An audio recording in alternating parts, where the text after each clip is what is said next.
Schools have an obligation to keep their pupils safe, and safeguarding is high up Ofsted's list of priorities when they come to inspect a school. The new curriculum, though, adds an extra obligation to that, and that's to teach children how to keep themselves safe. And often that's going to be the most effective way of making sure a child is safe both inside and beyond school. Just because e-safety and e-responsibility is part of the computing curriculum doesn't mean to say this is the responsibility of the computing coordinator or should only be done in computing lessons. This is much, much better thought of as a whole school responsibility of doing all that you can as a whole staff team to make sure that pupils are safe and learn to keep themselves safe. Looking at some of the risks to which children are exposed through digital technology, Tanya Byron identified 3 broad categories. Firstly, there's the risk posed by inappropriate content. Children are naturally curious, and if they happen to hear a rude word, they might well type that into a search engine. And unless there are safeguards in place, that could expose them to highly inappropriate content. In school, you're likely to have a very well-filtered internet access, and it's worth having a conversation with your pupils' parents so that they too request a filtered internet feed from their internet service provider. The search engines too will provide a filtering of their results, and you can lock that safe search mode on, both in school and again explaining to parents how they can lock that sort of safeguard in place at home. These filters are very rarely 100% foolproof, and so it's worth having in place policies for what children should do, who they can talk to if they come across inappropriate content. Many schools have a policy of turning the tablet over or closing the laptop lid or turning the monitor off and immediately telling the teacher about what it was that they saw. And again, working with parents so parents are engaged and aware of the message that you've given to your pupils, and getting children to tell their parents if, again, they happen across that sort of inappropriate content when they're using the web at home.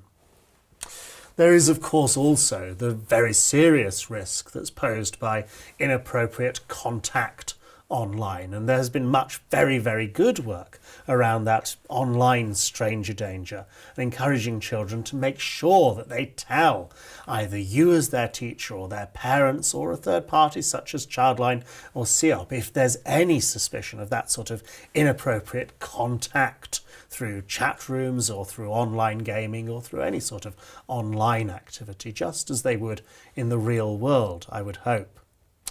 There's more to it than that, though, and we should teach children how to keep their personal information private. And that, of course, can extend to other things than just their photograph or the school that they go to, that much of what they might do on a computer is something that they wouldn't wish to be shared publicly. And so teaching children about their responsibilities, as well as their rights to privacy when working in an online space, ought to be, and rightly is, part of the computing curriculum. Often, though, the risks that children are most typically exposed to in primary education might be associated with their own conduct. There are too many occasions, I think, of children downloading copyrighted material without paying any attention to intellectual property rights, and there's much that teachers can do here through both teaching children about the importance of respecting copyright and setting a good example themselves.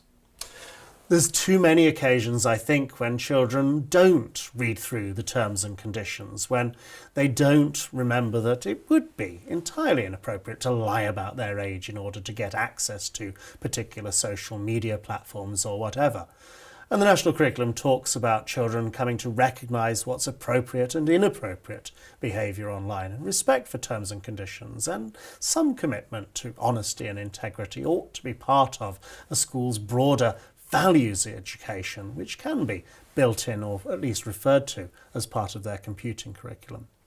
Similarly, children are often too beastly to one another, and bullying is a problem in primary schools just as in secondary schools, and digital technology brings part of that online. And so again, teaching children how to behave responsibly and respectfully to their peers, emphasising the importance of maintaining a high standard of ethical conduct when they're working online, and treating others with the respect that they would hope be shown to them is one way of avoiding some of that cyberbullying. And you as a school, you as teachers, dealing with cyberbullying just as you would with any other sort of bullying that children bring to your attention. Really important part of what we do as educators rather than just in the computing curriculum. Finally, of course, online identity. It's related to the privacy issues around contact, but teaching children that their password is something highly personal to them, that they should treat it as they do their toothbrush, to just keep it to themselves and change it frequently, and to use secure passwords which others won't guess or be able to hack, and to change those on a regular basis and not to share those with anybody else is an important part of teaching children to maintain the security of the systems which they're using.